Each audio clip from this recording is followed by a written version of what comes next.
What's up la gang, ici Coach Gab, IFBB Pro. Aujourd'hui, je vais vous donner mon avis sur les cycles de Philippe au courant de sa carrière parce qu'il les a révélés dans une entrevue sur YouTube et sur ses favoris anabolisants et je vais vous donner les miens à la fin.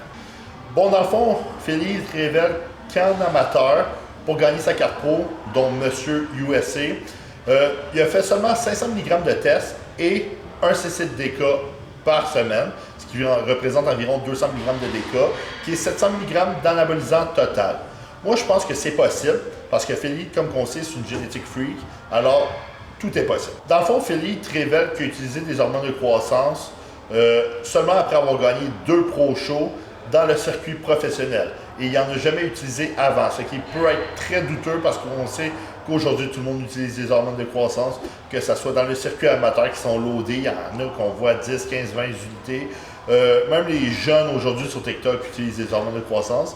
Fait que ça peut être probable qu'il n'ait pas utilisé d'hormones de croissance avant dans sa carrière, mais moi, à mon avis, je pense qu'il peut en avoir utilisé aussi. Philippe dit que dans sa carrière, il est monté après à 750 mg de test. Le plus haut qui est monté, c'est 1500 mg de test, mais il n'aimait pas ça parce qu'il faisait trop de rétention d'eau. Il dit aussi qu'il pointe du doigt tout le monde parce que tous les autres sur la stage Olympia font plus ou faisaient plus de gear que lui au cours de sa carrière. Moi, je trouve ça un peu coquille parce que dans le fond, c'est comme dire « moi, je suis meilleur que vous tous ». C'est sûr que Philippe, c'est une génétique à part entière. Il a gagné 7 fois Monsieur Olympia. Alors oui, il est super bon. Mais, ça représente Philippe qui a toujours été coquille. Il dit aussi, Philippe, qu'il n'a pas utilisé d'insuline au cours de sa carrière. Il n'a pas touché pantoute. C'est vraiment douteux parce que, comme on peut lire sur Internet, l'insuline, c'est l'hormone la plus anabolique du corps humain. Fait que tout le monde veut essayer l'insuline en espérant d'avoir des gains extraordinaires. Fait que tout le monde essaie un peu l'insuline, puis ils savent par après s'ils aiment ça ou ils n'aiment pas ça. Fait que ça, c'est de quoi qu'ils laissent à douter aussi. Moi, personnellement, je pense qu'il en a utilisé, comme tout bodybuilder a déjà utilisé de l'insuline. Même si certains n'en utilisent plus maintenant, ils en ont sûrement utilisé auparavant. C'est sûr que Philippe parle aussi de sa qualité de peau, qui est extrêmement bonne, c'est parce qu'il n'a pas loadé de gear, c'est ce qu'il dit. Mais les hormones de croissance, il faut savoir aussi qu'ils augmentent la qualité de la peau.